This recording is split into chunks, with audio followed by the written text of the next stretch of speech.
Hey guys, Mark Kwok here. Today I want to talk about my favorite topic, which some of you guys are tired about, but it's watches. Some of you guys may know that I am obsessed with watches. The good news these days is that the heat around watches has gone down. So it gives you a moment to breathe and think and like not just be all over the hype pieces, the Nautiluses and Daytonas and so on. But today I wanted to basically go through my 6 favorite brands and then the top 2 models I would choose today from the existing catalog if I were to buy today.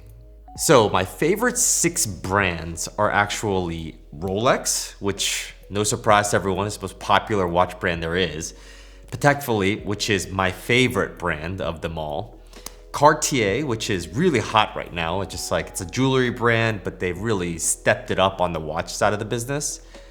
Vacheron Constantin, which is part of the Holy Trinity. You guys may know it, may not know it. It's a little more esoteric, I suppose. Omega, which is a brand that most people probably should know. So that's 5. And then the kind of last one that I've been a little bit more interested in recently is A Lange Sohne. And that's it's a German brand. It's the only one that's not Swiss out of those. And yeah, those are my 6 favorite brands. Let's go through my favorite models from the current catalog.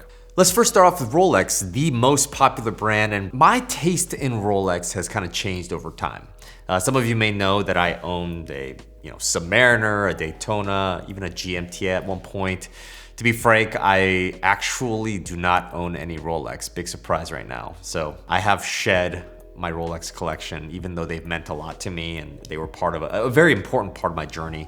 But if I were to rebuy today, if I were to go in and get into the catalog, there would be 2 models that I would be most interested in. The first is the most generic of the entire catalog, the no-date regular Submariner. The reference number is the 124060. It's an upgrade from actually my one that I owned back in the day, the 114060.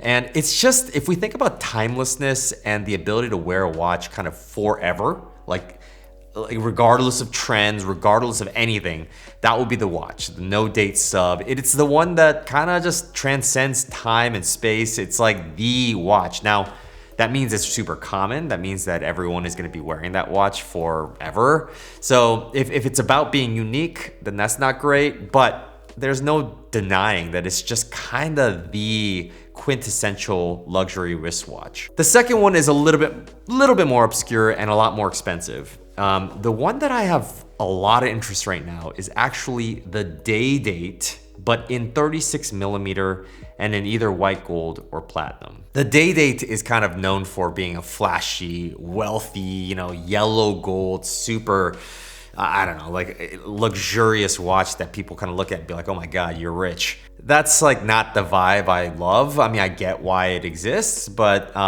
the day date, when it's put into a white metal, we're talking white gold or platinum, and also at that smaller size, the 36 millimeter, all of a sudden becomes a sort of under the radar watch while still remaining like kind of the flagship, a part of Rolex. What's really interesting about this is actually that the platinum and the white gold they look identical when you put the silver dial on them. A lot of people want to go with platinum on a day date so that they can get the ice blue dial that like indicates that it's platinum. But actually for me, the regular boring gray dial on a white gold or platinum day date is where my head's at. It's like kind of that stealth wealth, kind of that, I don't know. I personally just love that. Now, if we're going to Patek Philippe, again, my favorite of kind of all of the wristwatch brands out there. The first is totally out of my price range and probably will never be something that I even remotely consider. But it is the 5270, and in this case, it would be the 5270J. In the current catalog, there are 2 types. There's the 5270P, which is in a green dial, and then the 5270J, which is more like a white opaline dial. I would choose the J just because it's so much more classic, and it is their perpetual calendar chronograph. It has both the chronograph and the perpetual calendar all in one watch.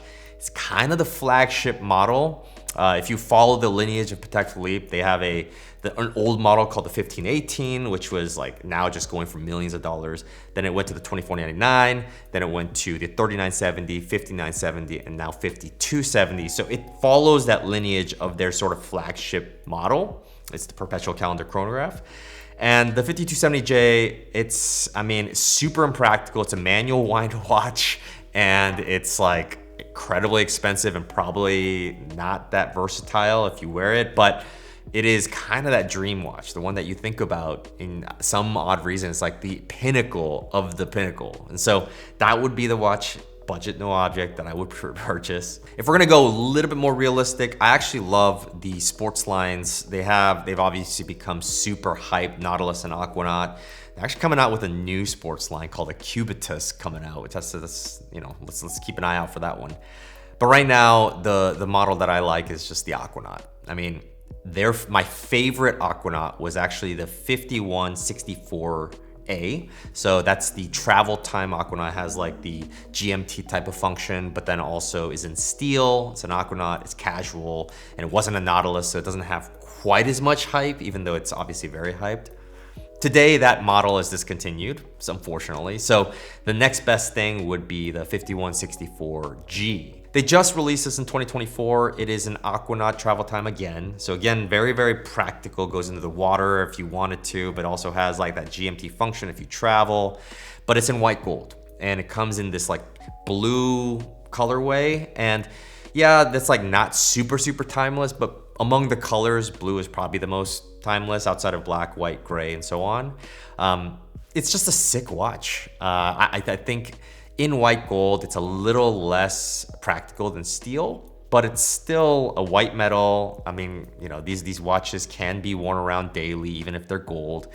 So that would be my choice. So an Aquanaut travel time, and then of course the perpetual calendar chronograph. Let's go into Vacheron Constantin, which is a brand that I really, really like. And they have what's called a Historiques line. It kind of harkens back to the past, looks like these vintage pieces. They kind of go back into the archives and create these new watches, but with the old designs. The two watches that I would choose from them actually stem from this line. The first one is actually gonna be the Corne de Vache. It's their take on a chronograph, and it's a beautiful, beautiful watch. Has a very interesting lug shape, is probably my favorite of the entire Vacheron line. Just a beautiful watch. It comes from the same lineage of like Lemania-based movements that go into the Omega Speedmaster, that go into various chronographs from Patek Philippe. Still very expensive. It's like over $40,000 or something like that. But that's the one I would choose. The second one is also from the Historiques. It's gonna be the American.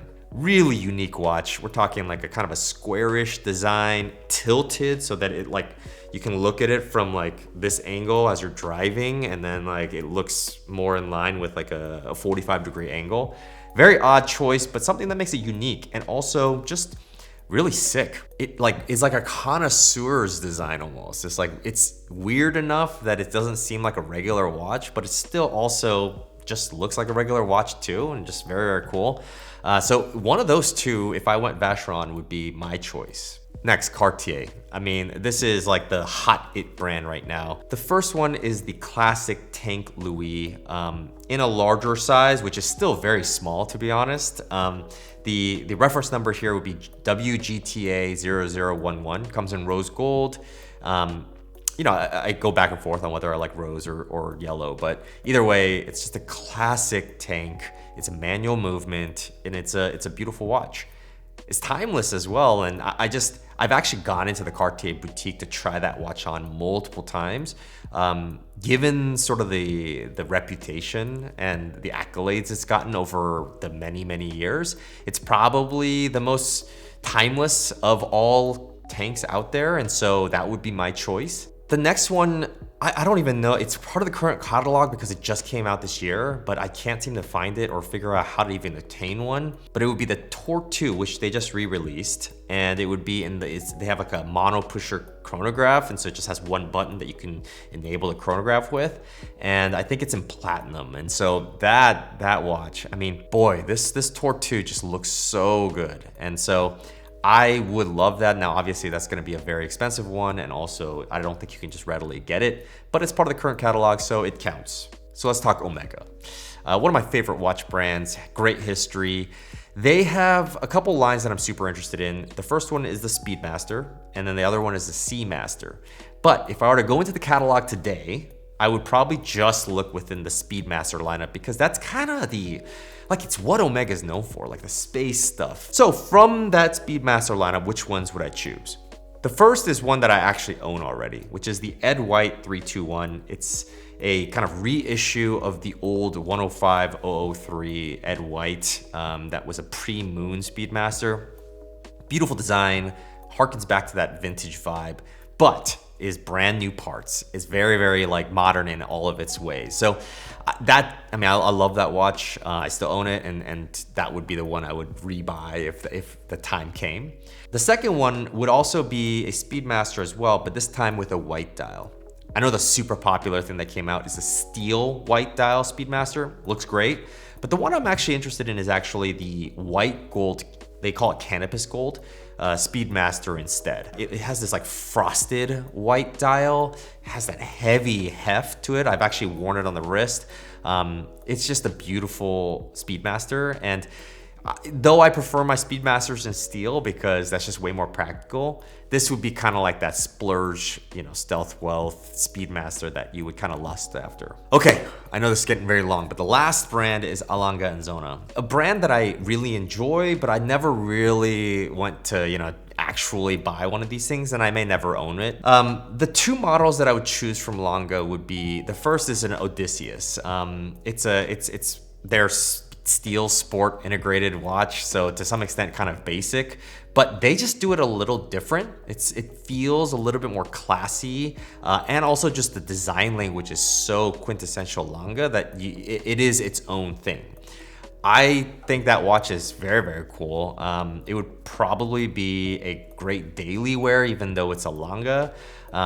And so that would be my choice. I would choose the blue dial steel one, the kind of the most popular generic one. They have a titanium version, they have a chronograph version, but the classic just blue dial Odysseus. And then second would be the 1815 chronograph. This one comes in a black dial. I think it's like German silver or something. It basically takes the most important Lange reference, the data graph, and kind of strips it down to being a bare just chronograph. So actually the movement is almost the same. You turn that thing around and look at the back of it, beautiful, incredible. And so that's what you're really buying in for, but those would be the two Langes I would choose. All right, for a non-watch enthusiast, you might be like, what did you just say? Like, why did I just watch this? But for those of you guys who are into this stuff, it gives you maybe an eye into, my design ethos, or like what I really like about watches and where I stand today with my watch collection journey. Cool. Thank you so much for watching. My name is Mark Kwok. I'll see you guys on the next one.